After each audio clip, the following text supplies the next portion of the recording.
Hey guys, we are going to jump on into this chicken crust video. I just have 3 boneless skinless chicken breasts. I just rinsed them off. I didn't do anything special. Put them in my Instant Pot with the rack, with the wire rack that goes at the bottom, and about a cup of water just for the process of pressure cooking it. Make sure that it's on sealing, and I'm just going to click meat stew and let it go, do its thing. Alright, so it's finished here. It's actually been sitting for about 25 minutes. You could tell by LO 25 or whatever. That means that it has released all of its pressure naturally, so I just took the lid off and it's totally cooked, ready to go. I'm just gonna turn it off and let it chill out for a little bit, let the chicken cool off so I can handle it with my fingers. And I love these Snapware lids. I got these from Costco. If you guys are in the market for some really good meal prep or any sort of containers at all, I love the glass ones because you could prep and go straight into the oven with these because they're Pyrex and Pyrex is the bomb. But anyway, so this is cool enough to handle. I'm just going to take it out. I'm going to remove all the little chunks of fat and any tendons that are in there and just save that for my dog.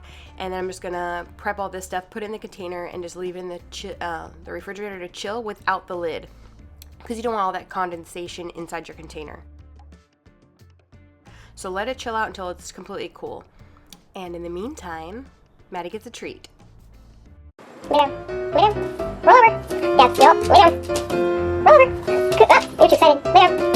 Roll over. Stay. Stay. Stay. Good girl. Easy. Easy. That's my girl. Okay, so now that it's chilled down quite a bit, I am just going to take my blade and my food processor, this ancient one. These are really great. They last forever. So I'm just going to take out 12 ounces for my pizza crust. This is going to make 8 pizza crusts. It really just depends on the size and shape that you guys make them. So it's totally up to you and customizable, just however you want your pizza. You can make 2 pizzas out of this if you'd like. But I'm just going to go ahead and put my 12 ounces of chicken and process this so that it's all uniform little tiny pieces, so everything mixes in really well. So pre-grind that up just a little bit. That's what you want it to look like. Add your 4 ounces of shredded Parmesan cheese. Don't use that green canned Parmesan cheese that's like really dry. You don't want to use that. You want to use either fresh or the shredded kind. So process that until it's all combined. Sorry, my dog's like scratching herself, making little noises. Then you're gonna add your 4 eggs, and you can go ahead and season at this time. I'm just gonna add some salt, and I'm gonna add some freshly ground black pepper. If you know everybody likes other seasonings, you can go ahead and pre-season your crust itself. That way you don't have to like individually season them later.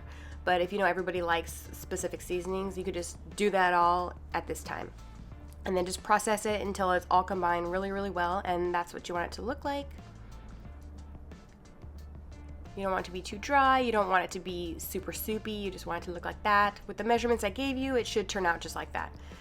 Okay, so what I like to do, this is the first time I did it, but it actually turned out really well. I did kind of overuse my parchment paper, but in the end, it worked out really great. So if you have a bigger scoop, that might be helpful, but since I'm trying to like make sure that these are around the same size and weight, since I am tracking them, I want to make sure that they're as even as possible.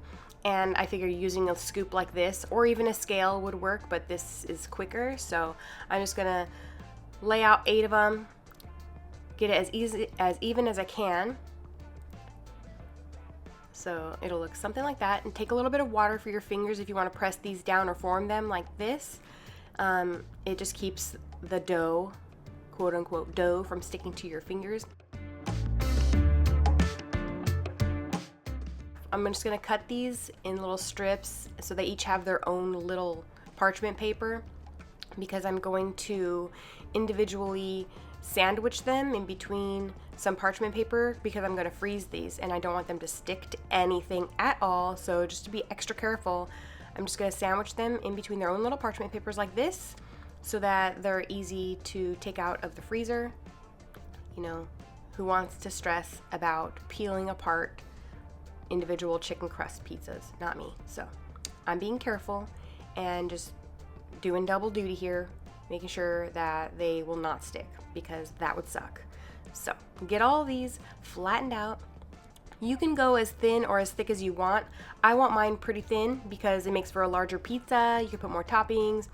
and I just like the texture of the crust this way, and also it cooks faster. So I like them this thinness and around this size. Put them in a Ziploc bag that's freezer safe, and then put them in the freezer until you're ready to use them. 1 hour later! Okay, mine are not totally frozen, but they're getting there, and I was hungry. So we're gonna try this out right now. See, it just peels off super easily, and when they're totally frozen, it's even easier. So you can see right there at the end, it was really frozen. So I'm just gonna put these in the oven and bake them off after I put a little bit of onion powder and some Italian seasoning on them. I set my oven to 500 degrees, and these cook for about 8 minutes. So this is what they look like. And I'm sure if I put them on one piece of parchment paper, that would have got more brown, but it doesn't matter, because either way, it's cooked all the way. So what I'm gonna do now is just give them a little flip, and then I'm gonna dress the bottom side. Okay, so what I'm gonna use is some salt-free Hunt's tomato sauce. I'm just gonna drizzle that on top of the crust. This is my go-to as far as tomato sauce goes. I use this for any sort of tomato sauce base food that I make. Also gonna sprinkle on some Italian seasoning on this side and a little bit of garlic because yummy. These pizzas are one's for me and one's for Aurora, so she likes hers basic, but she still likes a seasoned crust because that's her favorite part, and I was super happy that she enjoyed this because she's a very picky eater. But for mine, I'm gonna do some green onions, a little bit of jalapeno, and some green bell pepper, some mozzarella cheese, and some pepperoni for myself, and sister's just gonna have a pepperoni and cheese pizza, which she ended up just taking off all the pepperoni and cheese and just eating the crust with a little bit of Parmesan cheese, which I'm totally happy and fine with. All right, so I took hers out so it can cool down. Gave it a little slice, and it's looking so good. There's mine after a little bit longer in the oven. I just put mine in broil after it was done cooking. Once I dress the one side, I just pop it under the broiler to finish off the top. And so that's what it looks like. It holds up really, really well, even being as thin as it is. And let me tell you guys, this is like a hit with the kids. You have no idea.